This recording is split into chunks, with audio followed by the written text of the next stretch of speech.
കൃഷ്ണായ വാസുദേവായ ഹരയേ പരമാത്മനെ പ്രണതക്ലേശനാശായ ഗോവിന്ദായ നമോ നമ. ശ്രീമദ് ഭാഗവതം ഏകാദശസ്കന്ധം അധ്യായം 22 ശ്ലോകം 36 നമ്മൾ ചെയ്തു. അതിൽ എന്താണ് നമ്മൾ പറഞ്ഞാൽ ഭഗവാന്റെ ഉദ്ധവൻ്റെ ചോദ്യത്തിന് ഭഗവാന്റെ ഉത്തരത്തിൻ്റെ ആദ്യത്തെ പോയിൻ്റ് എന്താ ഭഗവാൻ പറഞ്ഞത്? ഈ 5 ഇന്ദ്രിയങ്ങളും മനസ്സും അടങ്ങുന്ന ഈ സൂക്ഷ്മ ശരീരം, അതല്ല 5 ഇന്ദ്രിയങ്ങൾ അടങ്ങുന്ന ഈ മനസ്സ് കർമ്മനിരതാണ്, എപ്പോഴും കർമ്മം ചെയ്യണം എന്നാണ് അതിന്, അല്ലേ? അത് കാരണം ഇങ്ങനെ സകാമായിട്ടുള്ള കർമ്മം ചെയ്ത് എന്താണ് ചെയ്യണത്? ഈ മനസ്സും ഇന്ദ്രിയങ്ങളും അടങ്ങുന്ന സൂക്ഷ്മ ശരീരം, ഈ സ്ഥൂല ശരീരം നശിക്കുമ്പോൾ പല പല ദേഹങ്ങൾ സ്വീകരിച്ച് പല ദിക്കിലായിട്ട് ജനിച്ച് മരിക്കണു. അതൊക്കെ ഈ സൂക്ഷ്മ ശരീരമാണ്. ബോധരൂപനായിട്ടുള്ള ആ ആത്മാവ് ശരിക്ക് അതിൻ്റെ കൂടെ പോണ്ട്, സാന്നിധ്യം കൊണ്ട്, അത്രയേ ഉള്ളൂ. കാരണം അല്ലെങ്കിൽ അതിന് ചൈതന്യം ഉണ്ടാവില്ല. പക്ഷേ ഇതിനെ അറിയണില്ല ഈ ജീവാത്മാവല്ല അല്ലെങ്കിൽ സൂക്ഷ്മ ശരീരം. മനസ്സും ഇന്ദ്രിയങ്ങളും അടങ്ങണ സൂക്ഷ്മ ശരീരമാണ് കർമ്മഫലം അനുഭവിക്കാൻ വിവിധ ദേഹങ്ങൾ എടുത്തിട്ട് പല പ്രാവശ്യം ജനിച്ച് മരിക്കണത്. ഈ ബോധരൂപനായിട്ടുള്ള ആത്മാവ് സാന്നിധ്യം കൊണ്ട് അതിനെ പിന്തുടരുന്നു, അത്രയേ ഉള്ളൂ. വെറും സാന്നിധ്യം കൊണ്ട് ആ സൂക്ഷ്മ ശരീരത്തിനെ പിന്തുടർന്ന് ഓരോ ശരീരത്തിലും അതിരിക്കണതും അത് ത്യജിക്കണതും ഒക്കെ കണ്ടും കൊണ്ട് ഈ ബോധരൂപനായ ആത്മാവ് സാന്നിധ്യം കൊണ്ട് പിന്തുടരുന്നേ ഉള്ളൂ ഈ സൂക്ഷ്മ ശരീരത്തിനെ. അപ്പോൾ ഏതുപോലെ വെച്ചാൽ സൂര്യപ്രകാശം കർമ്മസാക്ഷിയായിട്ട് ഇങ്ങനെ നിൽക്കില്ലേ, അതുപോലെ എന്നാണ് നമ്മൾ പറഞ്ഞത് 36 ചെയ്തപ്പോൾ, അല്ലേ? ഇനി നമുക്ക് 37 വായിക്കാം. 37ാമത്തെ ശ്ലോകം ഭഗവാന്റെ അതിനുള്ള ഉദ്ധവൻ്റെ ചോദ്യത്തിനുള്ള ഉത്തരം തുടരുകയാണ് കേട്ടോ. ധ്യായൻ മനോനു വിഷയാൻ ദൃഷ്ടാൻ വാനുശ്രുതാനഥ ഉദ്യത്സീതദ് കർമ്മതന്ത്രം സ്മൃതിസ്തദനുശാമ്യതി. എന്താണ് കർമ്മതന്ത്രം? കർമ്മത്തിന് അധീനമായ മനസ്സ്, അതായത് കർമ്മത്തിന് അധീനമാണ് മനസ്സ് വെച്ചാൽ എന്താ?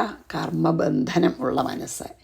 ദൃഷ്ടാൻ വാ, പ്രത്യക്ഷത്തിൽ ഇത് കണ്ടതോ, അനുശ്രുതാൻ കേട്ടതോ ആയ വിഷയങ്ങളെ ധ്യാനിക്കുന്നു. അഥ ഉദ്യത്, പിന്നീട് ആ വിഷയങ്ങളിൽ വളർന്ന്, അല്ലെങ്കിൽ അതെ സീതത്, അതിനു മുമ്പുള്ള വിഷയങ്ങളിൽ ലയിച്ചു കളയുന്നു. തദനു, അതിനുശേഷം സ്മൃതി, വിഷയങ്ങളെക്കുറിച്ച് സ്മരണം, ശാമ്യതി, നശിച്ചു പോകുന്നു. എന്താണ് ഭഗവാൻ പറഞ്ഞാൽ ഈ കർമ്മബന്ധനം ഉള്ളതാണ് മനസ്സ്. അതായത് നമ്മളുടെ മനസ്സ് മീൻസ് ഈ സൂക്ഷ്മ ശരീരത്തിലത്തെ മനസ്സിനാണ് കർമ്മബന്ധനം ഉള്ളത്. അപ്പോൾ ഈ മനസ്സ് അല്ലെങ്കിൽ 5 ഇന്ദ്രിയങ്ങളും മനസ്സ് പറഞ്ഞ സൂക്ഷ്മ ശരീരം കർമ്മബന്ധനം കാരണം കണ്ടതും അല്ലെങ്കിൽ കേട്ടതും ആയിട്ടുള്ള എല്ലാ കാര്യങ്ങളെയും മനസ്സിലിങ്ങനെ വെച്ചുകൊണ്ട് അല്ലെങ്കിൽ ചിന്തിച്ചുകൊണ്ട് അതിനെ തന്നെ ധ്യാനിച്ചുകൊണ്ട്, അങ്ങനെ ആ ധ്യാനം കൊണ്ട് പൂർണ്ണമായിട്ടുള്ള ദേഹങ്ങളിൽ പ്രവേശിച്ച്, അതായത് ഓരോ ആഗ്രഹങ്ങൾ സാധിക്കാൻ ഓരോ ദേഹം എടുക്കുകയാണ്. കർമ്മബന്ധനം കൊണ്ടുള്ള വാസനകളെ കൊണ്ട് ആ കർമ്മ ഫലം അനുഭവിക്കില്ല.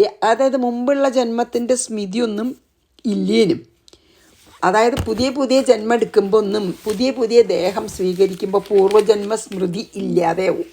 അതാണതിൽ പറയണത്. കണ്ടതും കേട്ടതും കേൾക്കാത്തതെന്ന് പറയാൻ വയ്യല്ലോ എന്ന് മാത്രം, കണ്ടതും കേട്ടതുമായിട്ടുള്ള എല്ലാ വിഷയങ്ങളിലും മനസ്സ് പറ്റിക്കൂടും എന്നിട്ട് അത് നേടാനായിട്ട് കർമ്മത്തിന് അടിമയായിട്ട് ആ വാസനകളോടുകൂടി പിന്നെയും കർമ്മങ്ങൾ ചെയ്ത് ഇങ്ങനെയുള്ള വിഷയവാസന എന്താ ഉണ്ടാവണത്? നമ്മളെ ഞാൻ ആത്മാവാണ് എന്നുള്ള സ്മരണയ്ക്ക് വലിയ തടസ്സമാണ് വിഷയവാസന. ഇങ്ങനെ രാഗവും ദ്വേഷവും ആയിട്ടും ഓരോന്ന് നേടാനായിട്ടുമുള്ള വാസനകളെ കൊണ്ട് കലുഷിതമായിട്ടുള്ള മനസ്സ് ആത്മവിസ്മൃതി തന്നെയാണ് അതിൻ്റെ ഫലം. ആത്മസ്മരണയ്ക്കത് തടസ്സമാണ്. അപ്പോൾ ഇങ്ങനെയാണ് അവർ ഈ അതായത് പുതിയൊരു ദേഹം എടുത്താൽ പഴയ ദേഹം മറന്നു, എന്നിട്ട് അതിന് മുമ്പത്തെ ജന്മം ചെയ്ത കർമ്മങ്ങളുടെ ഫലം അനുഭവിക്കാനുള്ള ആഗ്രഹവും വാസനകളും ഉണ്ട്, പിന്നെയും കർമ്മം ചെയ്യും. ഇങ്ങനെ എന്നാലോ പുതിയ ജന്മം എടുത്തു വെച്ചാൽ പഴയ ജന്മം പൂർവ്വജന്മ വിസ്മൃതമായി.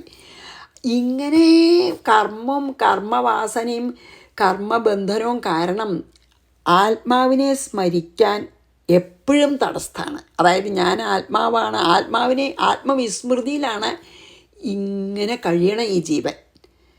ഞാൻ ആത്മാവാണ് എന്ന് വിസ്മരിച്ചു കൊണ്ട് അങ്ങനെ കർമ്മം ചെയ്ത് ഫലം അനുഭവിക്കാൻ വേറെ ശരീരം എടുക്കും. അത് കഴിഞ്ഞാൽ ആ ശരീരത്തിന് അനുഭവിക്കാനുള്ളത് കഴിഞ്ഞാൽ ആ ശരീരം ത്യജിക്കും. പിന്നെയും കർമ്മവാസനകൾ കാരണം വേറൊരു ശരീരം എടുക്കും. അപ്പം ആത്മാവാണ് ഞാൻ എന്ന് വിസ്മരിച്ചു കൊണ്ട് അങ്ങനെ ജനന മരണം ചക്രത്തെ ചുറ്റിത്തിരിയാണ് എന്ന് പറയും.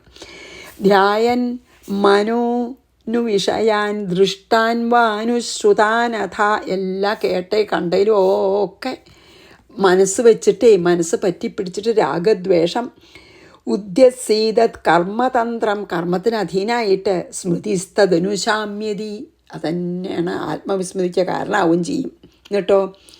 അതുകൊണ്ട് എന്താ വെച്ചാൽ വിഷയാഭിനിവേശേന നാത്മാനം യദ് സ്മരേത് പുനഃ ജന്തോർവൈ കസ്യ ചിദ്ധേതോർ മൃത്യുരത്യന്തവിസ്മൃതി.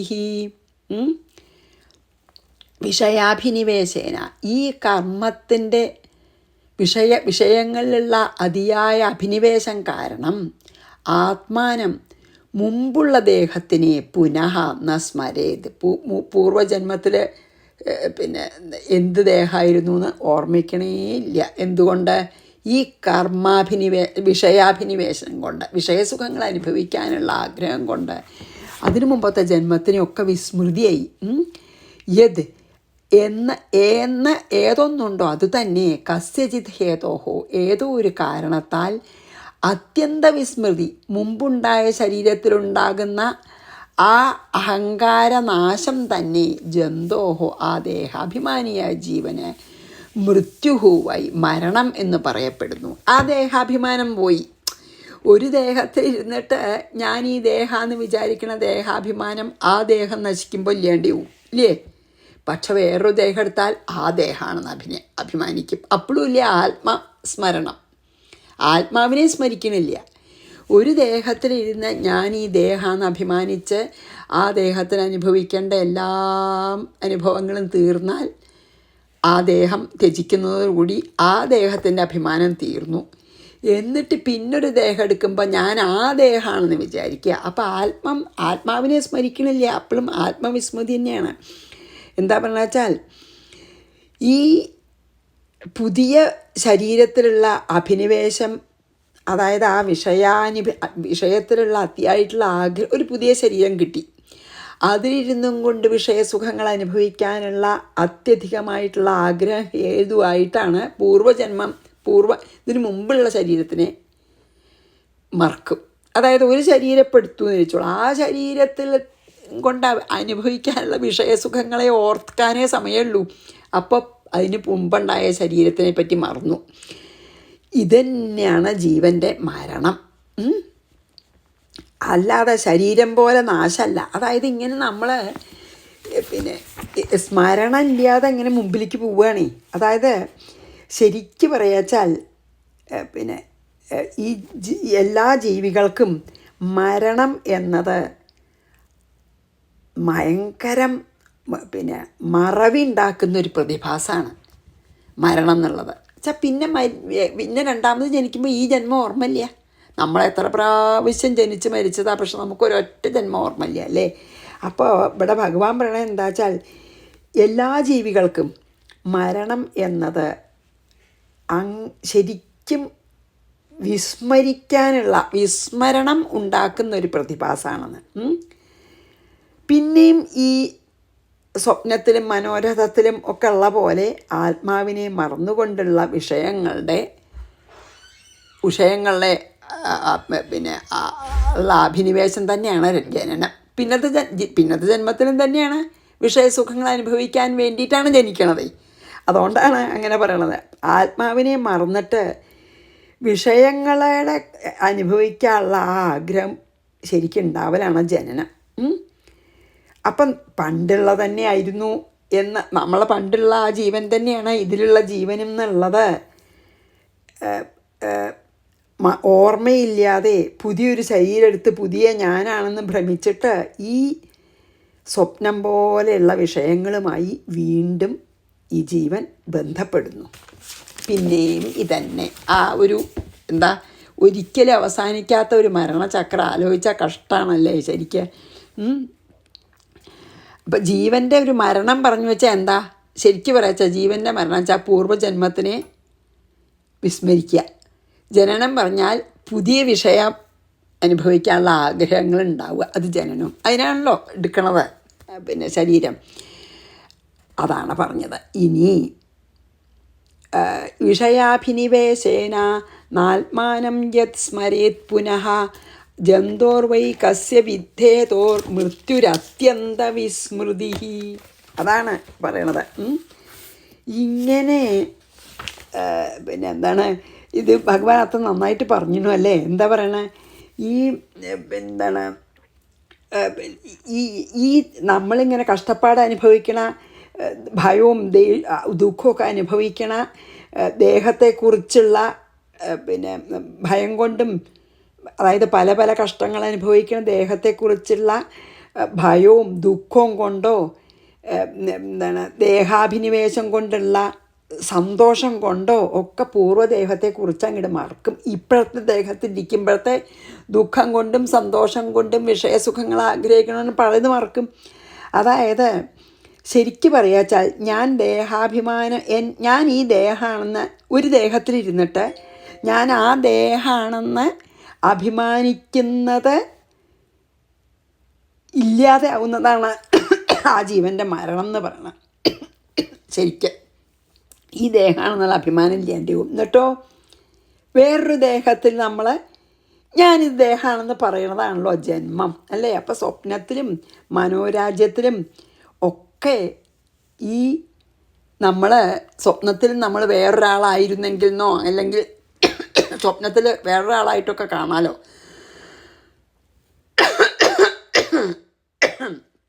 അപ്പോൾ സ്വപ്നത്തിലും നമുക്ക് മനോരാജ്യത്തിലും വേണമെങ്കിൽ എന്ത് വേണമെങ്കിൽ വിചാരിക്കാം. അതുപോലെ ഉള്ളൂ. പക്ഷേ ആ ഏത് ദേഹം അപ്പെടുത്തണം വെച്ചാൽ അത് മാത്രമേ ഓർമ്മ ഉണ്ടാവുള്ളൂ. ബാക്കി മുഴുവൻ പൂർവ്വദേഹത്തിനെയൊക്കെ വിസ്മരിച്ചിട്ട് ജന്മത്തിൽ ആ തൽക്കാല ദേഹത്തിൽ അഭിമാനിക്കുന്നു. അങ്ങനെയാണ് ഇതിങ്ങനെ നടന്നു പോണ എന്ന് പറഞ്ഞു. ഇനി 39.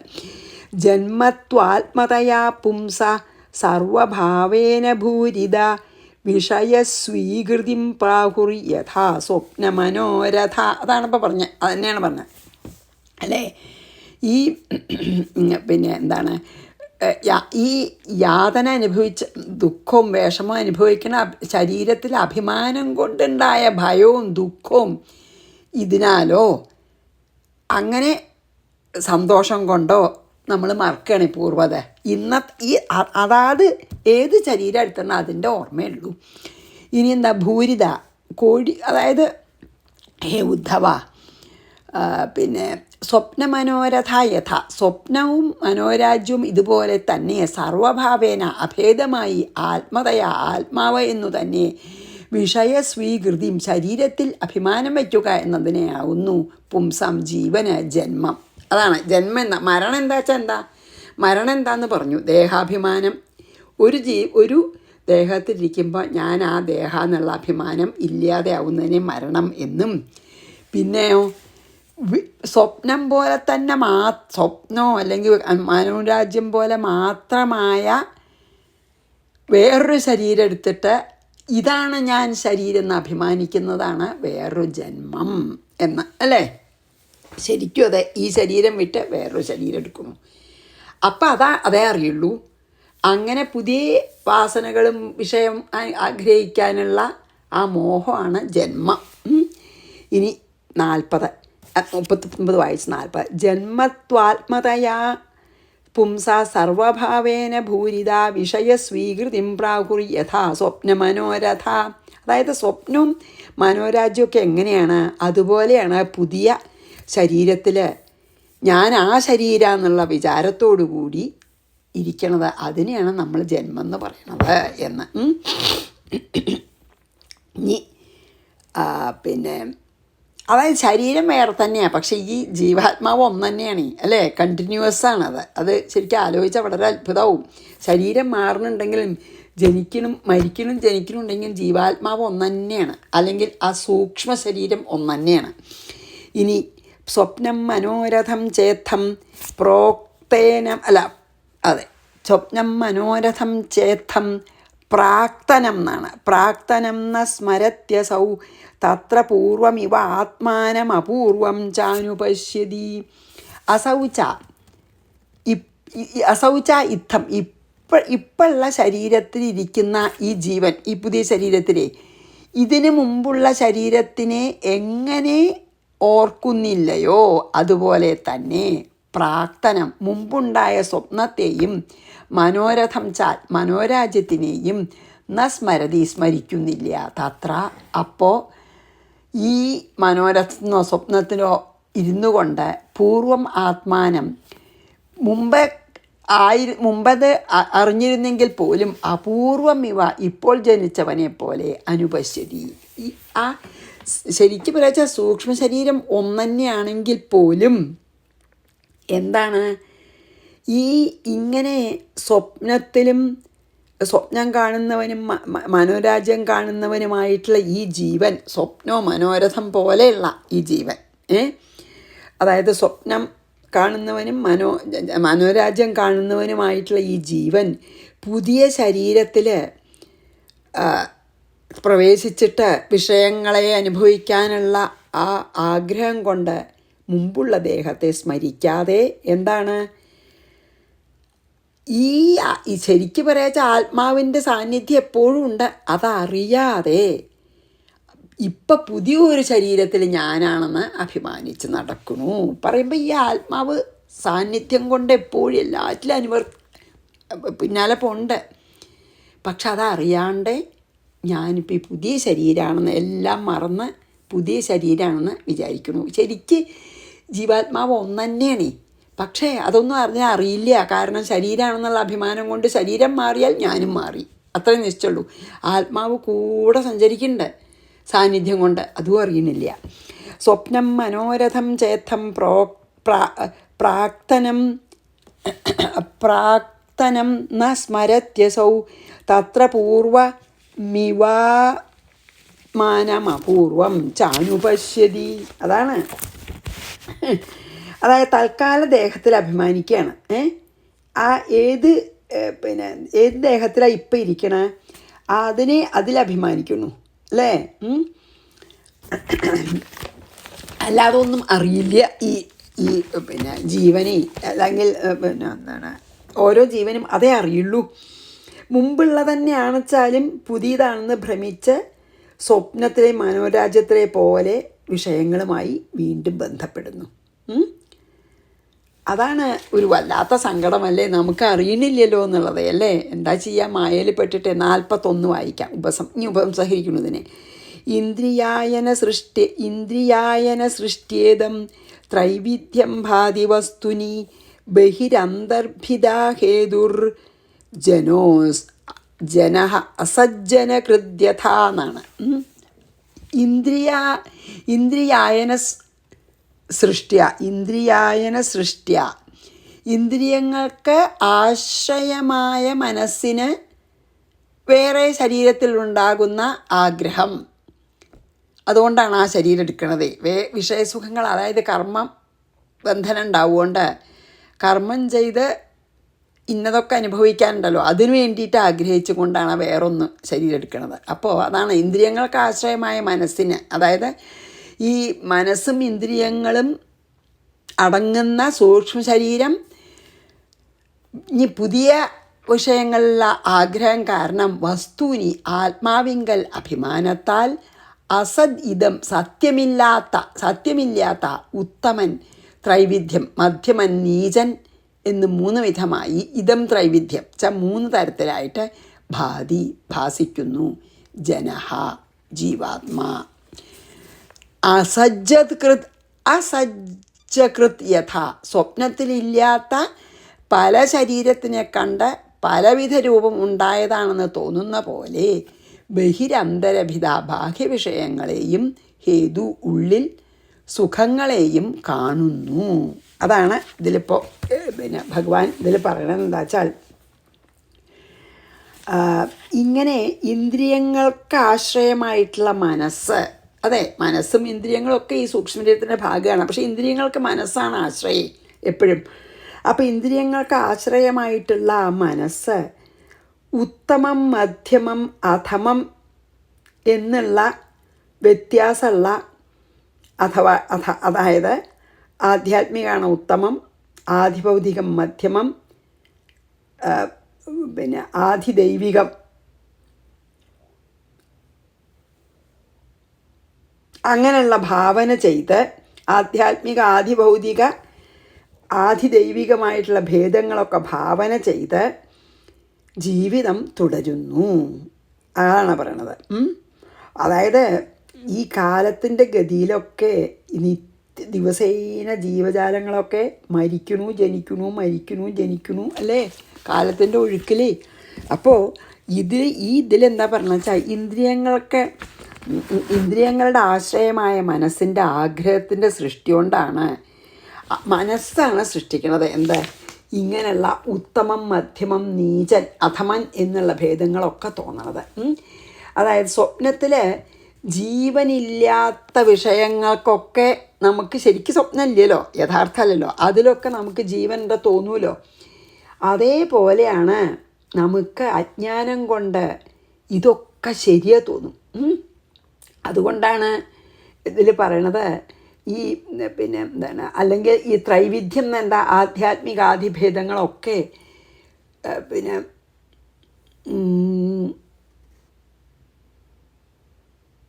അതായത് എന്താണ് ഒരു അതിനൊരു ഉദാഹരണം പറഞ്ഞിട്ടുണ്ട്. എന്താ അറിയോ, ഇപ്പോൾ ഒരു അച്ഛൻ്റെ ആ അച്ഛന് എന്താണ് ദുഷ്ടന്മാരായ പുത്രന്മാരുണ്ടെന്ന് വിചാരിച്ചോളൂ. അങ്ങനെയാണെങ്കിൽ എല്ലാവരിലും ആ അച്ഛന് ഒരുപോലത്തെ സ്നേഹമാണെങ്കിലും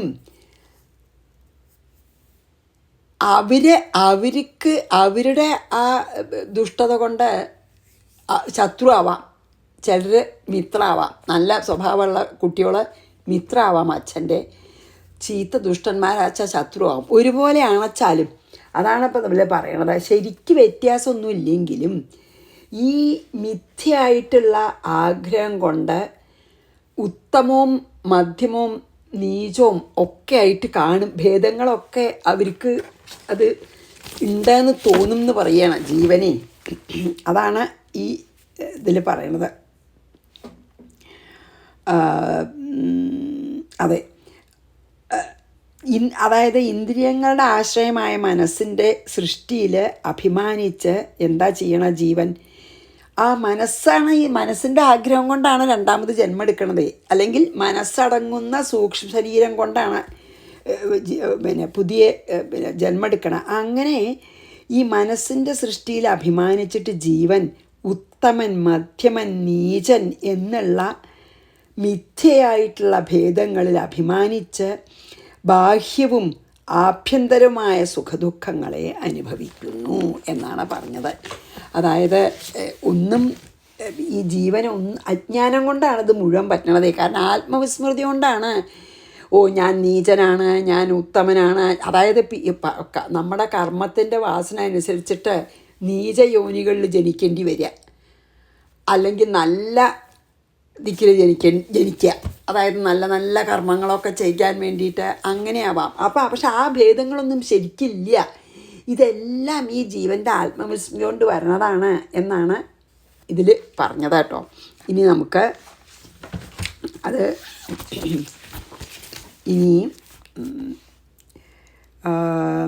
അതെ, ഇന്ദ്രിയങ്ങൾക്ക് ആശ്രയമായിട്ടുള്ള മനസ്സ് തന്നെ അതായത് ശരിക്ക് ശരിയല്ലാത്ത ഉത്തമം, മധ്യമം, അധമം എന്നുള്ള ഭേദങ്ങളൊക്കെ, അല്ലെങ്കിൽ ഈവൻ ആധ്യാത്മികം, ആധിഭൗതികം, ആധിദൈവികം എന്നുള്ള ഭേദങ്ങളും പറഞ്ഞുല്ലോ 3 തരാണെന്ന്. അങ്ങനത്തെ ഭാവന ചെയ്ത് ജീവിതം ഇങ്ങനെ തുടരുന്നു. എങ്ങനെ? ആത്മവിസ്മൃതിയോടെ എന്ന് പറഞ്ഞു. ഇനി സമയത്രയും നോക്കാം. അപ്പോൾ 41 നമ്മളുടെ കഴിഞ്ഞില്ലേ, 41, 42 കൂടിയും ചെയ്യാം. നിത്യതാഭ്യംഗഭൂതാനി ഭവന്തി ന ഭവന്തി ച കാലേനാലക്ഷ്യവേഗേന സൂക്ഷ്മത്വാത്മന്ന ദൃശ്യതേ. കാലം നമ്മളെ വലിച്ചും കൊണ്ട് ഓടുകയാണ് വേഗത്തിൽ. അതായത് ഈ ലോകത്തിൻ്റെ നിയമമാണ് ജനനവും മരണവും. ഇനി എന്താ പറയണ വെച്ചാൽ 41 എന്താ പറയണേ? 41 നമ്മളിപ്പോൾ 42 കേട്ടോ നമുക്ക് വായിക്കേണ്ടത്. 42 പറയേണ്ട. അംഗ ഹേ ഉദ്ധവ ഭൂതാനി ശരീരങ്ങൾ അലക്ഷ്യവേഗേന കാലത്തിൻ്റെ, അതായത് നമുക്ക് വിചാരിക്കാൻ പറ്റാത്ത വേഗത്തിലാണ് കാലം പോണത്. കാലേന കാലത്തിനാൽ നിത്യദാഹി എപ്പോഴും ഭവന്തി ഉണ്ടാകുന്നു, ന ഭവന്തി ച നശിക്കുകയും ചെയ്യുന്നു. കാലത്തിൻ്റെ വേഗത്തിൽ ഇങ്ങനെ ശരീരങ്ങൾ എടുക്കണു കളയണു, എടുക്കണു ത്യജിക്കണു. അങ്ങനെ സൂക്ഷ്മത്വ കാലം അതിസൂക്ഷ്മമായതിനാൽ തത് ന ദൃശ്യതേ, നമ്മൾ ഉണ്ടാവണത് നാശമൊന്നും അറിയണില്ല എന്ന്. എന്താണ് അതിൽ പറഞ്ഞു വെച്ചാൽ, നമുക്കാർക്കും അറിയാൻ പോലും പറ്റാത്ത വേഗതയുള്ള കാലം എല്ലാറ്റിനെയും ജനിപ്പിക്കുകയും നശിപ്പിക്കുകയും ചെയ്യണു. അത് അതിസൂക്ഷ്മമാണ് കാലത്തിൻ്റെ. അത് നമുക്ക് അജ്ഞാനികളായ നമ്മൾക്ക് അത് അറിയാൻ പറ്റില്ല. അതാണിപ്പോൾ ഇതിൽ പറഞ്ഞത് കേട്ടോ. ആ കാലത്തിൻ്റെ അതിശീഘ്രമായിട്ടുള്ള അലക്ഷ്യമാണേനും അലക്ഷ്യമായിട്ടൊക്കെ വലിച്ചും കൊണ്ട് ഓടുകയാണ് അല്ലേ. ആ കാലത്തിൻ്റെ അതിശീഘ്രമായ വേഗതയിൽ ഇങ്ങനെ നിത്യം ജീവജാലങ്ങൾ ജനിക്കണു മരിക്കണു. ശരിക്കും അത്ര നമ്മൾക്ക് അറിയാൻ പറ്റുന്നില്ല ആ വേഗത. അത്ര ശീഘ്രമാണ് അത്ര കാലത്തിൻ്റെ വേഗത. ഭയങ്കരമാണെന്നാണ് പറയണത്. ലക്ഷ്യമില്ലാതെ ഓടിക്കൊണ്ടിരിക്കുകയാണെന്ന്. അത്ര ആ കാലത്തിൻ്റെ വേഗതയിൽ എല്ലാ ദിവസവും എല്ലാ നിമിഷവും എത്രയോ ജീവജാലങ്ങൾ ജനിക്കണു, എത്രയോ ജീവജാലങ്ങൾ മരിക്കണു എന്നാണ് ഇതിൽ പറയണത്. നമുക്ക് ഈ കാലത്തിൻ്റെ വേഗത അതിസൂക്ഷ്മമായതുകൊണ്ട് അത് അജ്ഞാനികൾക്ക് അറിയാനും സാധിക്കില്ല. എന്ന ദൃശ്യത ആ ജനനവും മരണവും കാലത്തിൻ്റെ വേഗത കൊണ്ട് നമുക്കൊന്നും മനസ്സിലാക്കാൻ പറ്റില്ല. എത്ര വേഗമാണ് ഉണ്ടാവണമെന്ന്. കാലം അതിസൂക്ഷ്മമാണ്. അതുകൊണ്ടാണ് നമുക്കതിന് കാലത്തിൻ്റെ വേഗത ശരിക്കും മനസ്സിലാവാത്ത. പക്ഷെ വളരെ വേഗമാണ് അത്ര. നമുക്ക് തോന്നണേക്കാൾ വേഗമായിരിക്കണം. അപ്പോൾ 42 വായിച്ച് നിർത്താം. നിത്യദാഹ്യംഗഭൂതാനി ഭവന്തി ന ഭവന്തി ച കാലേനാലക്ഷ്യവേഗേന ലക്ഷ്യമില്ലാത്ത ശീഘ്രഗതി സൂക്ഷ്മത്വാത് തന്ന ദൃശ്യതേ. അതിസൂക്ഷ്മമാണ്, അതുകൊണ്ട് നമുക്ക് അറിയുന്നില്ല എന്ന് പറഞ്ഞിവിടെ നിർത്താം. ശ്രീകൃഷ്ണാർപ്പണമസ്തു. സർവത്ര ഗോവിന്ദനാമ സങ്കീർത്തനം. ഗോവിന്ദ ഗോവിന്ദ. ഗുരുവായൂരപ്പാ ശരണം. കാലസ്വരൂപനായിട്ടുള്ള ഭഗവാൻ നമസ്കാരം. ഗുരുവായൂരപ്പാ ശരണം. സമസ്താപരാധം ക്ഷമസ്വമേ.